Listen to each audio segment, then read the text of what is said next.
You are listening to the Horse Radio Network, part of the Equine Network family.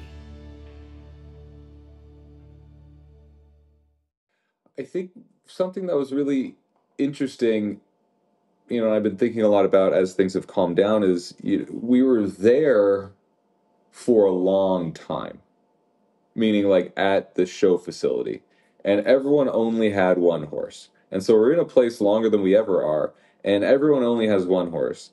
And you have all of these support personnel around that you don't normally have, and especially not at that level of population.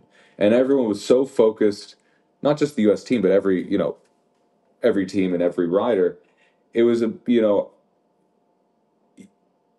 I think if that could happen more, we would get so much better, because you see all those people riding, you talk to them, you're all focused more or less for the same goal, but obviously for yourself and not for them. But it was so cool that we were all in one place. It almost felt like we were quarantining, like COVID style. Like the outside world wasn't really there. It was just about us working with our horse and being hyper focused on our horse, just as everyone else was, more than they're ever focused on any one horse. That was really cool. And, you learn a lot about yourself, your horse. You learn a lot about, by watching other people, and you get so much better because of it. It's a slog to get there, but once you're there, you get better faster. So it's almost, it's an advantage, over people who weren't there.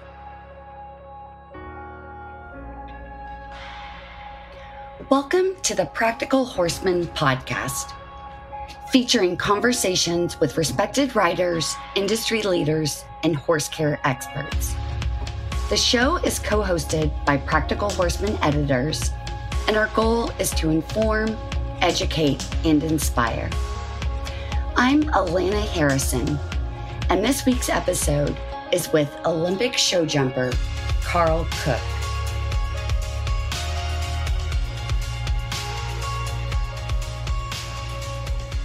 Before jumping into the discussion, I'd like to thank the sponsors of this special podcast, Cosequin, Sentinel, and Zoetis, and share their messages. The high-quality, scientifically researched ingredients found in Cosequin products range to support joint, digestive, hoof, and immune health, the areas most impacted by performance horses. To learn more, visit cosequin.com. Sentinel Premium Horse Feeds provide exceptional nutrition with light and airy extruded nuggets for easier digestion and formulas made for every life stage and activity level. Find the perfect feed for your horse's nutritional needs at feedsentinel.com. Zoetis has been supporting horses, riders, and veterinarians for more than 70 years with products such as vaccines, Core EQ Innovator, and FluVax Innovator EHV 4-1, and a stall side testing kit called Stable Lab. Be sure to visit ZoetisEquine.com. As many of our listeners know, our guest today, Karl Cook, is fresh off a show jumping team silver medal win at the 2024 Paris Olympic Games. Initially, Karl and his Olympic mount, Caracole de la Roque, a 2012 Selle Française mare, traveled to Paris as the alternate combination for Team USA. But after Kent Farrington withdrew his horse, Greya, due to an allergy issue on the morning of the team qualifier, the team decided to bring in Karl and Caracole out of an abundance of caution and factoring in the 3-rider team format with no drop score.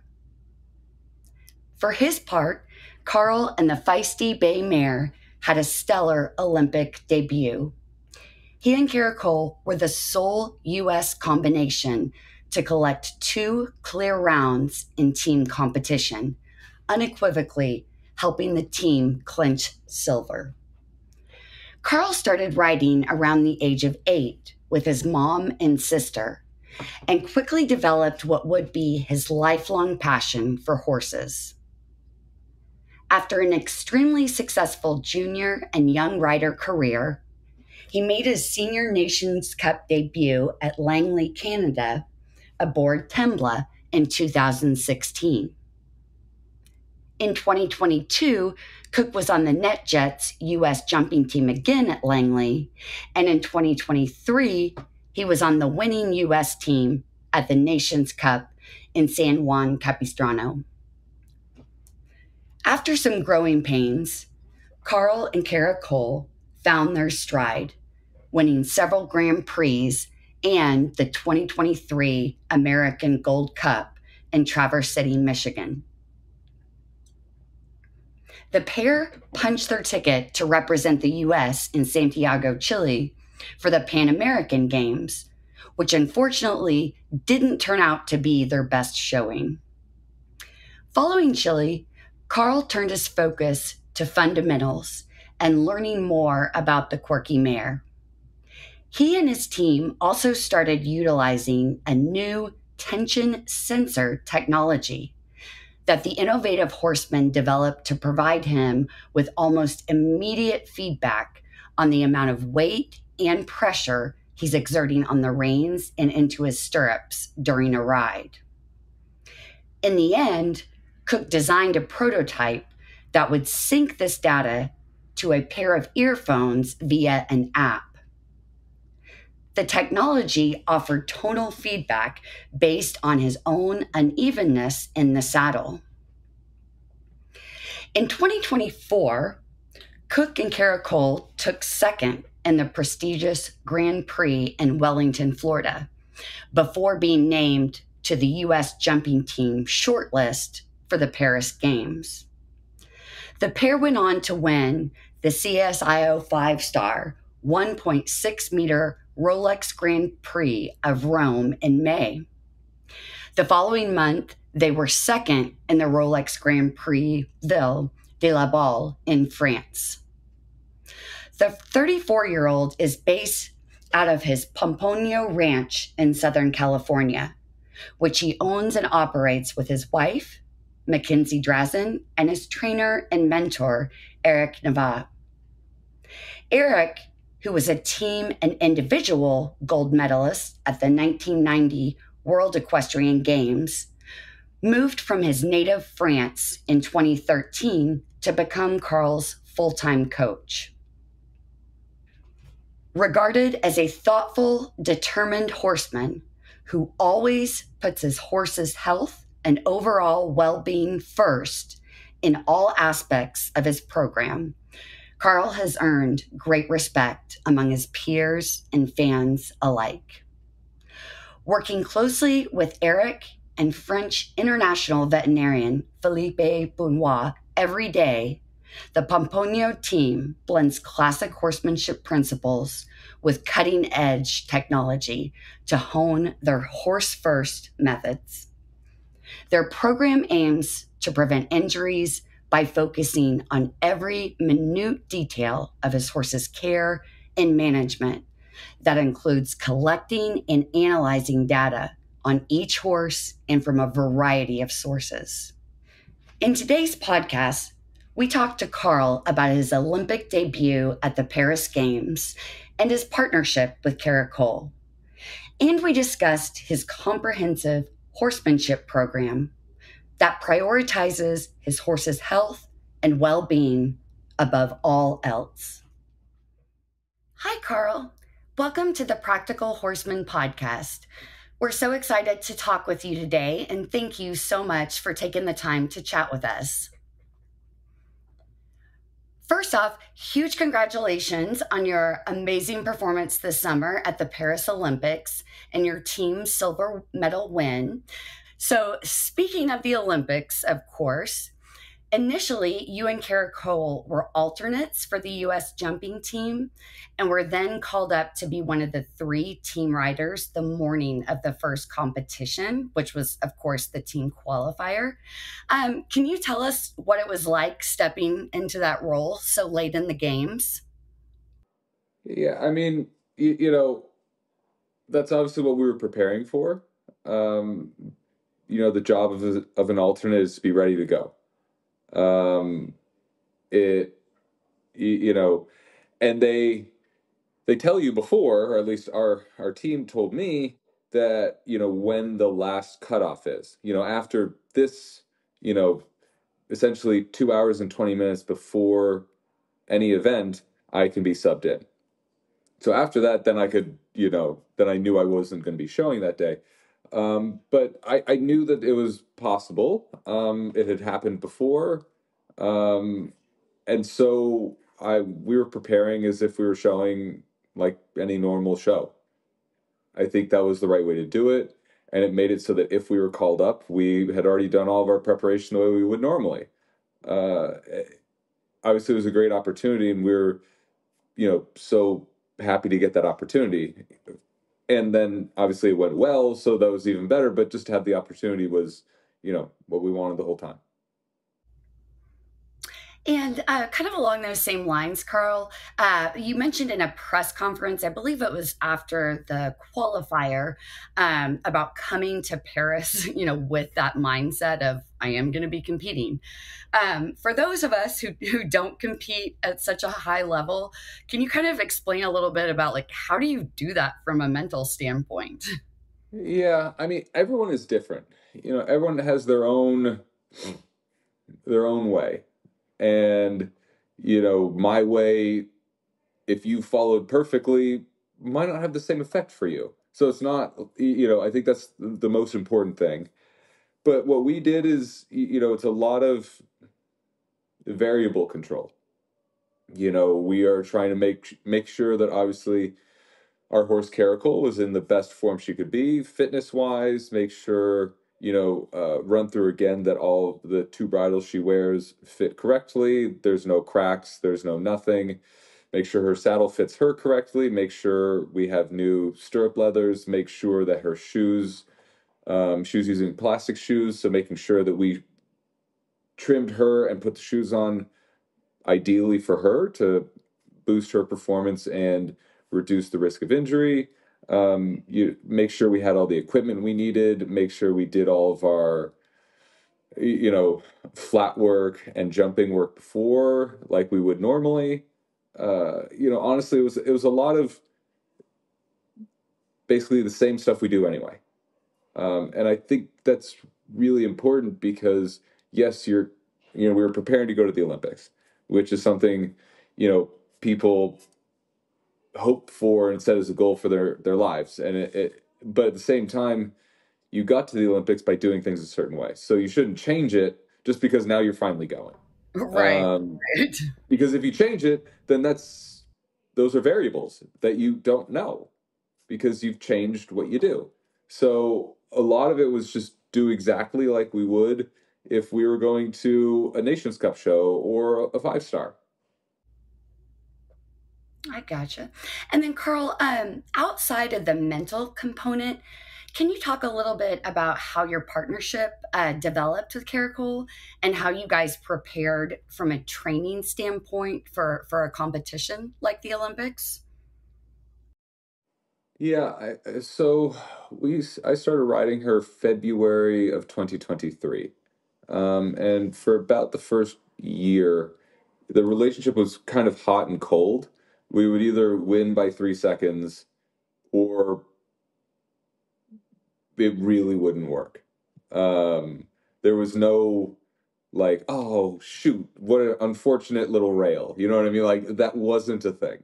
It was either and we've won jump offs by 2, 3, 4, 5 seconds. Jump offs, not speed rounds, jump offs.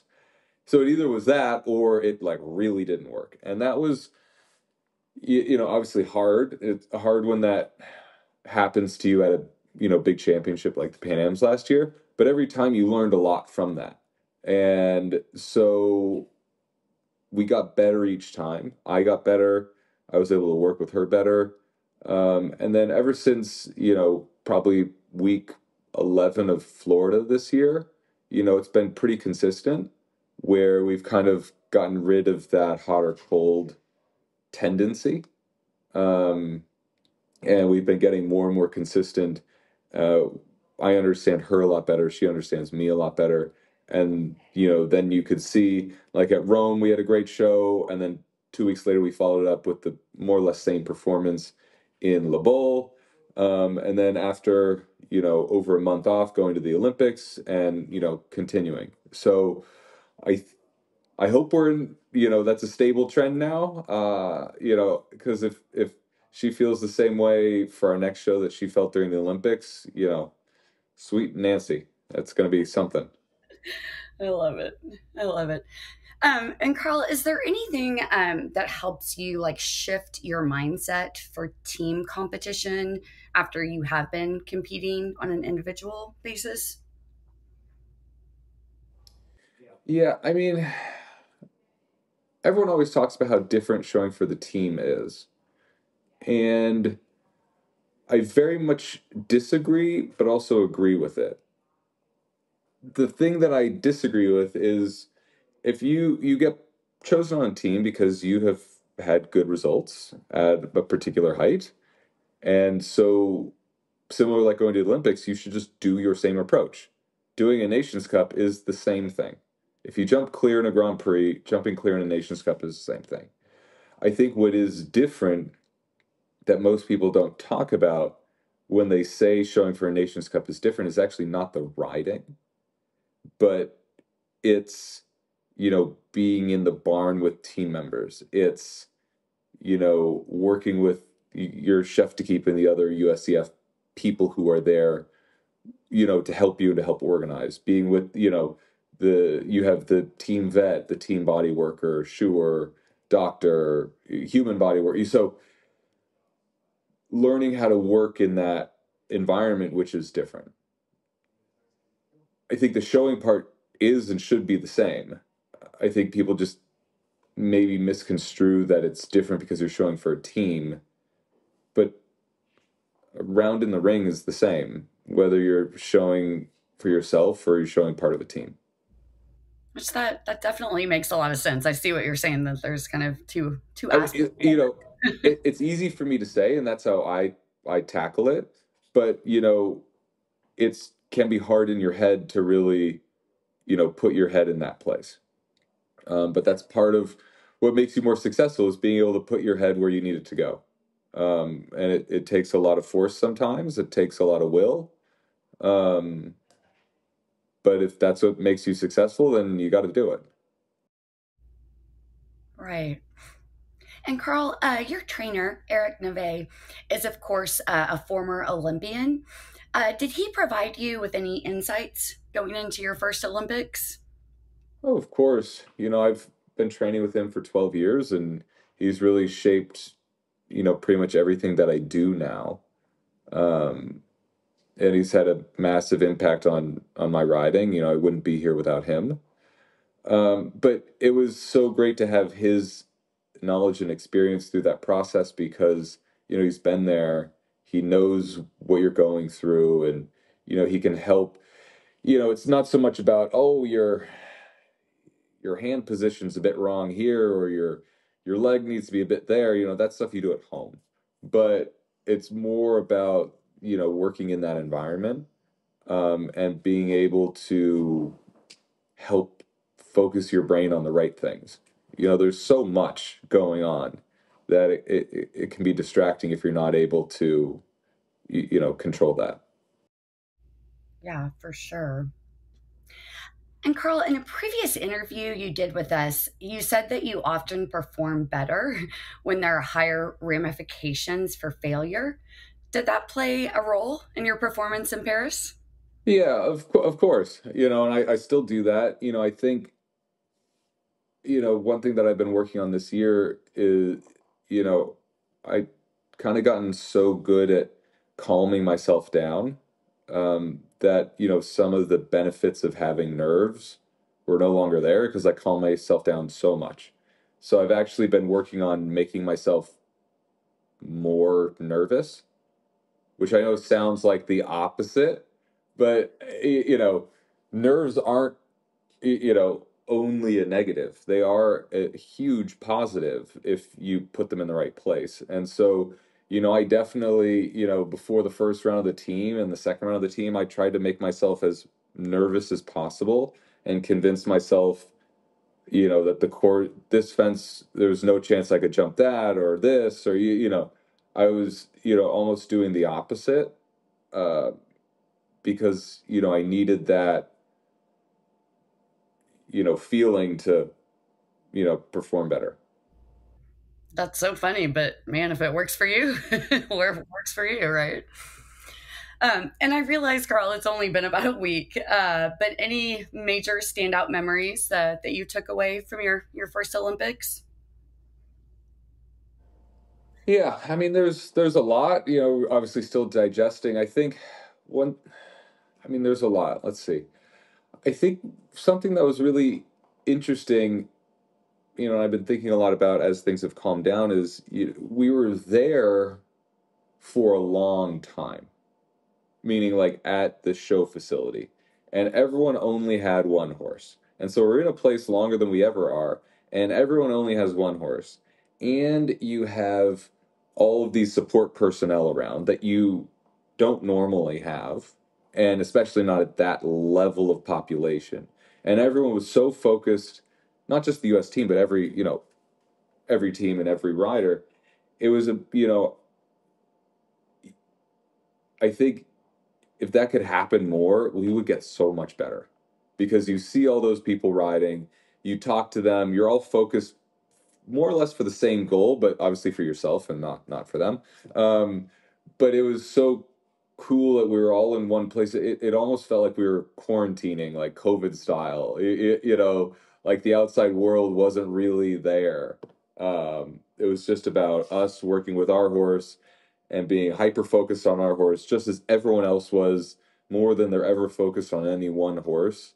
Um, that was really cool, and you learn a lot about yourself, your horse. You learn a lot about by watching other people, and you get so much better because of it. It's a slog to get there, but once you're there, you get better faster. So it's almost you know uh, it's an advantage, over people who weren't there. Can you think, Carl, of like any other like opportunities that you guys could get to have that team environment more often, or is it just too challenging with everybody having their own programs? I think it's too challenging. It's the games or World Games. It's Olympic Games or World Games is really you know, the only time, where where everyone is that focused and everyone is there. There is World Cup finals, but there's fewer people there and you're not there for as long. And in a lot of ways, it's not the same, like, winning World Cup finals is a huge life moment and career moment, but it's, I would argue it's not the same level as the Olympics or World Games. So yeah, it's hard to get us to stop at all. The second we're at one place, we ride for a couple days and then we leave. And I've wanted someone to do like a real time map of after like a 5-star Grand Prix where all the riders go and how fast they go, and we just poof, away. So We need to. it, We'll keep that in mind. I think that could be, maybe speed it up like 8x, but you'd still like how fast we all Dissipate. go our own ways after a big event. And was Caracole, was she happy to be back home in California? She actually just landed Oh in wow. LA. Oh my So goodness. she's not back to the farm here yet. She'll spend 2 days at the airport doing the required quarantine, but she went back to Eric's place for the intermediate period, got to turn out. My only, and her groom was with her, and the only thing I told her is don't take her to the ring. So she rode in a big grass field, went on the trails, turned out, that sort of thing. After a big, huge amount of effort like that, you need to rest. Right, right. Do you think she'll be happy to see you? I'd love to say yes, but I think it's more how they're treated than who's doing the treating. Right, right, for sure. And Carl, did you get to do anything to unwind after the Olympics, or was it just a right back to work? Well, yeah, sort of. I mean, we flew first thing the next morning. We spent 2 days in Kentucky, then we spent 1.5 days in Florida, and then we flew here. We're here for 2 days, and then we go on our honeymoon. So then I guess we'll be able to relax. Awesome, awesome, and congratulations, Carl, on your recent marriage. By the Oh, way, thank you. Done a lot this year so far. a lot for 2024. And kind of shifting gears here, Carl, in a previous Practical Horseman podcast, you talked about what creates quality and comprehensive horsemanship. And you noted that it requires people to be a lot more self-effacing about their actions and emotions than they might be at other times. Can you expound a bit on this, whether in terms of like your day-to-day training or by way of any advice you might have to help others better understand this important concept? Yeah, so I think it's it's a hard balance because you have to be confident, meaning that you believe you were correct or you were right. Like you need that confidence. But at the same time, if you're so confident that you keep doing the same thing over and over again and you're not getting the result that you want, but you're confident that's the right way to go, so you keep doing it even though you're not getting the result, that's harmful. And so being able to say, hey, I know what I'm doing is right, but it's not working, so maybe I should try something else. Or better than that, I know what I'm doing is not right, even though I believed it was right. And I know that because it's not working. So something is not working somewhere, and I need to figure out what adjustments I can make that can bring me closer to whatever I'm trying to accomplish. Whether that's, getting your horse to collect better, doing some pulls, whether that's, you know, to keep the horse more fit or sounder after a show, or, um, you know, whatever your goal is, it's made up of a lot of small decisions and a lot of questioning. Is that really the right way to do it? You might have done it that way for 5, 10, 20, 30 years, but it might not be the right way. There might be a better way. And the question is whether you want to be right or you want to be better.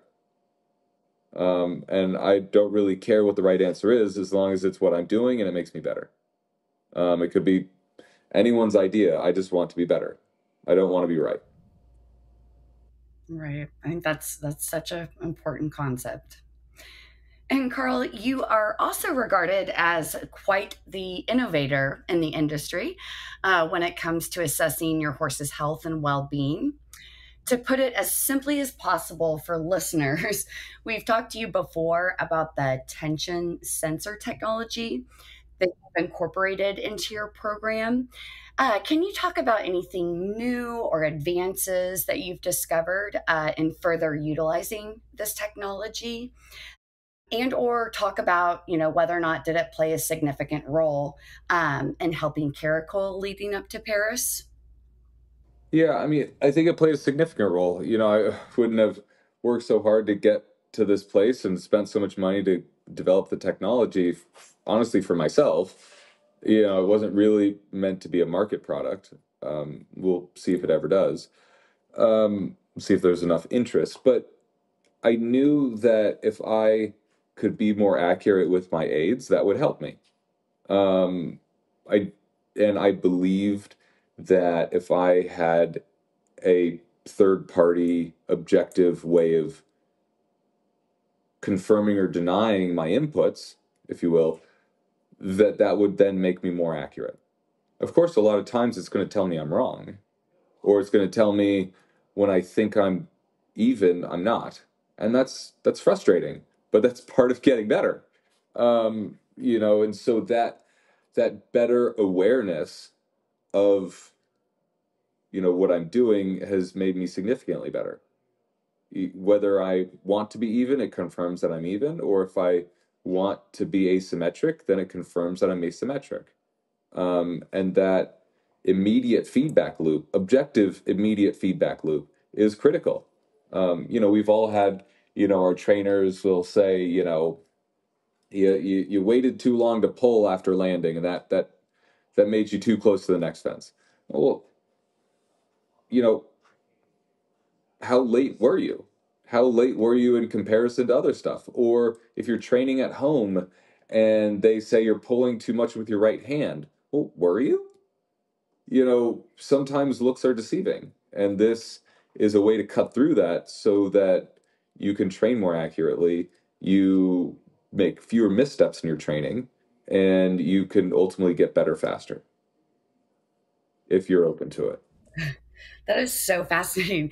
And Carl, just for readers who might not know, is this the sensors, you have them in your reins and your stirrups? Is that correct? And then they connect to your earbuds via an app on your phone? Is that right? Correct. Yeah, so they're tension sensors. They just measure tension. Okay. And they're attached to my reins and between my stirrup and my stirrup leather. Okay. And the app does two things, but the part that does the system that goes to my ears, it's just telling me asymmetry.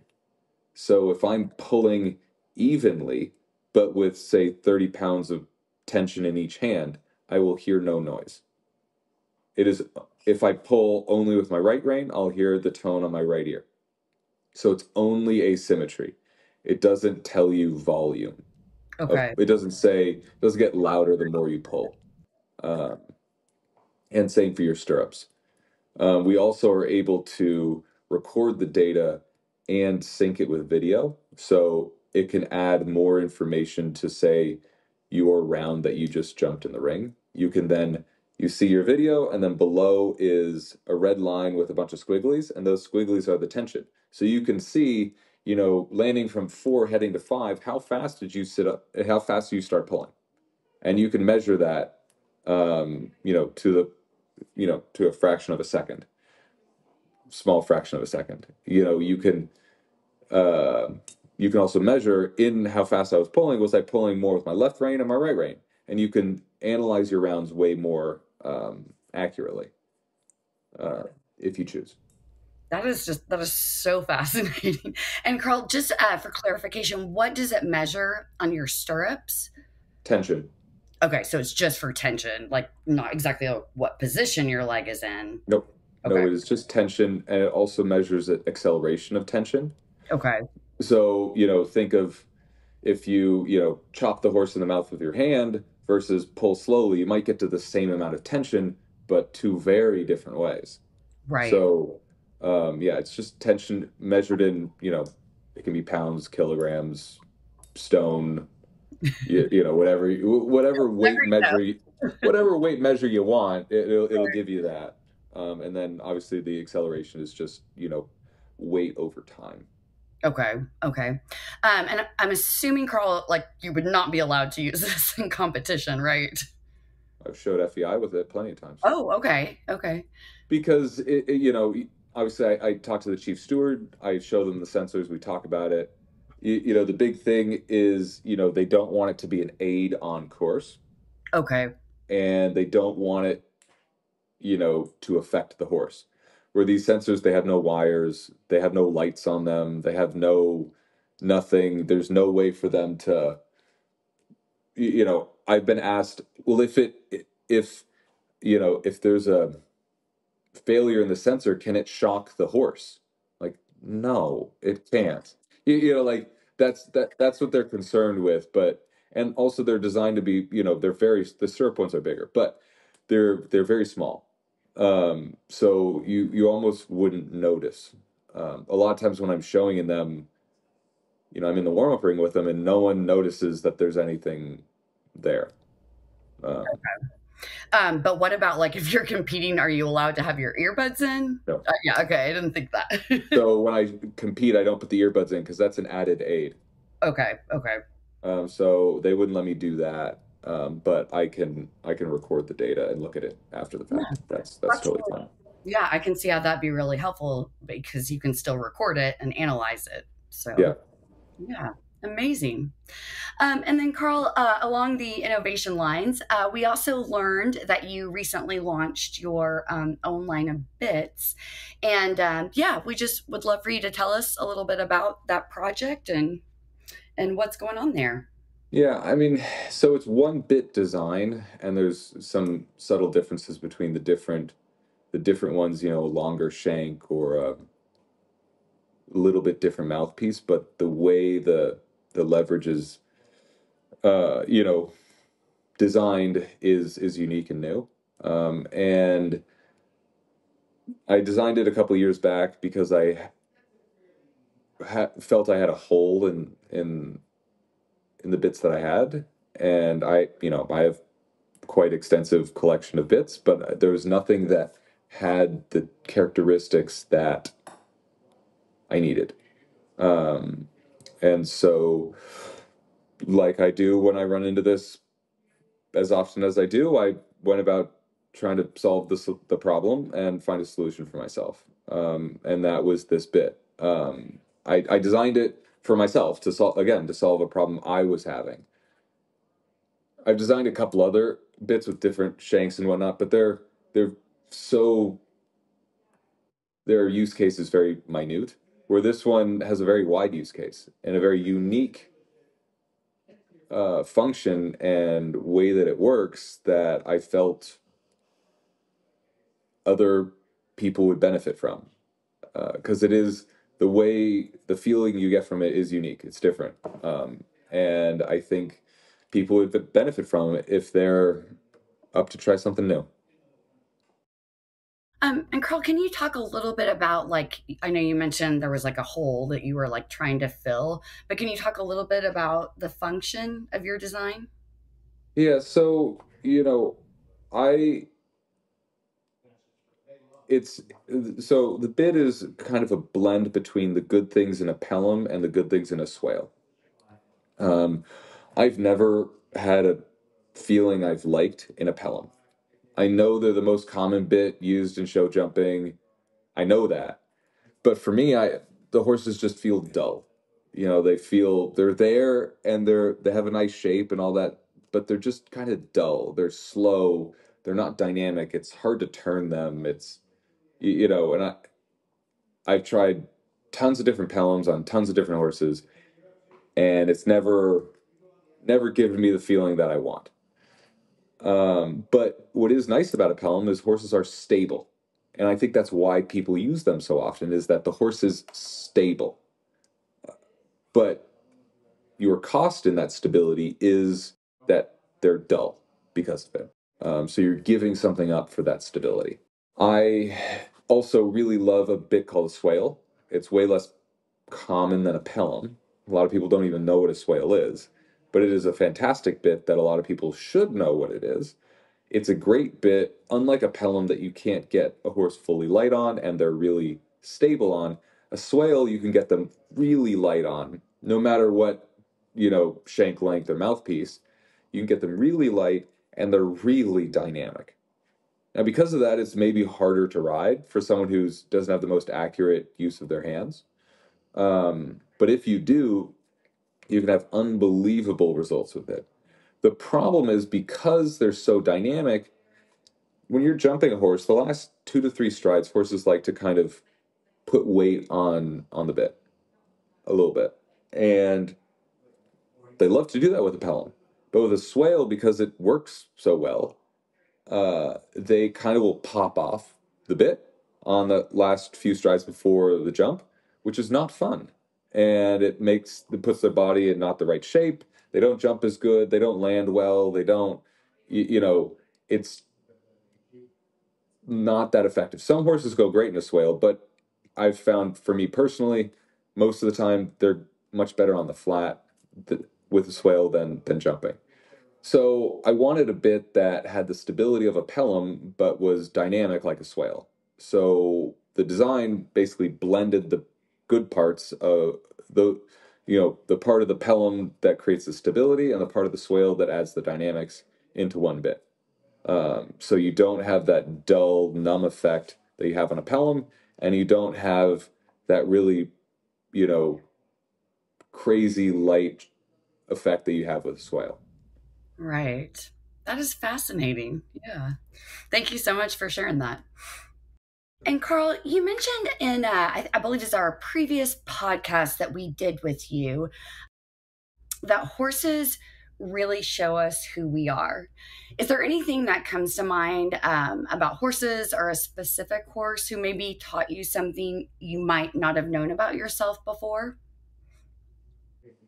What I was meaning in that, piece was, I think in a lot of ways we try to guide, lead, push, whatever you want, your horse. You're saying like, no, it's okay to do this pull on the ground. You will be fine. Or it's okay to walk through this puddle. It's all like we're trying to encourage and help them be better in that way. But a lot of times it doesn't work. And so we're trying to impart on them, and then when it doesn't work, that kind of reciprocal nature, how you respond to that is what teaches you about yourself. And I think in that way, if you're open-minded, you learn about yourself, and then you get better in the future. And it makes you a better person. Absolutely. And Carl, what's the most challenging part of the sport for you? I'm pretty good at being self-critical. That's a good thing. I think I do a good job at seeking out things that I don't know. I think I think there's a big thing of perseverance, but also dynamic perseverance where you're not, again, just doing the same thing over and over and over again and hoping a different result. So many people do that, and I just don't understand. Smart people. I'm like, it hasn't worked the past 6 times, so why is the seventh suddenly going to work? It makes no sense. Um, yeah, I think the hardest thing is being open to learning more. Everyone says they are. Everyone says, "Oh, I learn more every day," or "I'm always learning," or horses, are the best teachers, or any of those lines you hear all the time.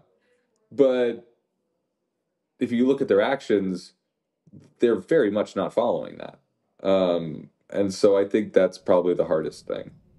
Right. It's kind of about like actually walking the walk Yeah. when it comes to learn, but absolutely. And Carl, is there any advice that you would give your younger self? I don't know. I think there's been some times where, I've been a bit too hard-headed, but then other times where that has been helpful. So, you don't always get the good without the bad. So, um, I think in a lot of ways, I don't, that's always a hard question because you can't just change one thing and keep everything else the same. What, if I had advice and I changed it in the past, what other things would have changed? It's not in a vacuum. Yeah. I don't know what I would say. You can definitely go down a rabbit hole with Yeah. that for sure. For sure. And is there anything that you do outside of horses and riding that like you do for fun or anything people don't know about you that you might could share? Yeah, of course. I mean, I think it's important to have a hobby or hobbies, depending on your appetite. I think if you're only thinking about one thing all the time, say horses, that I know for me, my brain will go through feedback loops where I'll think about a problem, I'll think about the solution to the problem, and then I'll try to fix it. And then a lot of times I'll have the same problem. I'll think about it the same way. I'll think about the same solution. I'll try that again. So you just have that loop. And, I need those other things to kind of refresh my brain, refresh my perspective, so I can come at it again from a different way of thinking of it, with the goal, obviously, of solving the problem. So, I I run a lot. I have a whole machine shop that I play in and make all sorts of things. I like photography. I have a huge garden at home, and when we're home, I eat mostly only out of my garden. I'm a vegetarian, so that's easier to do. Um, we're working on a big project in Kentucky that, will be wild. Non-horse project, actually. Oh, really? Yeah, Can you tell us about that? we'll get there. We'll get there. It's the only other We thing people really come to Kentucky for. Big thing. Right. Oh. So, I read a lot as well. I love history, so I think it's important to have those other things. And of course, Carl, we have to ask, what's next for you, and what's next for Caracole? We have a bit of a calmer final stint of the year. Our goal for the end of the year, what I'd love to be able to do is go to jump in Geneva in December, with Caracole. I've always wanted to do that show. I've never been in a place ranking wise or whatnot to get into that show.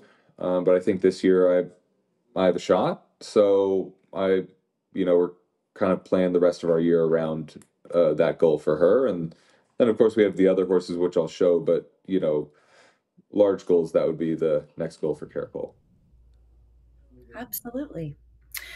Carl, anything I did not think to ask you that you want to share today, or anything else we just didn't chat about? No, I think we talked about a lot. We covered a lot, for sure. Yeah. Well, Carl, thank you so much for joining us today. We really appreciated having you, and thanks for all your words of wisdom. Yeah, thank you so much. Bye-bye.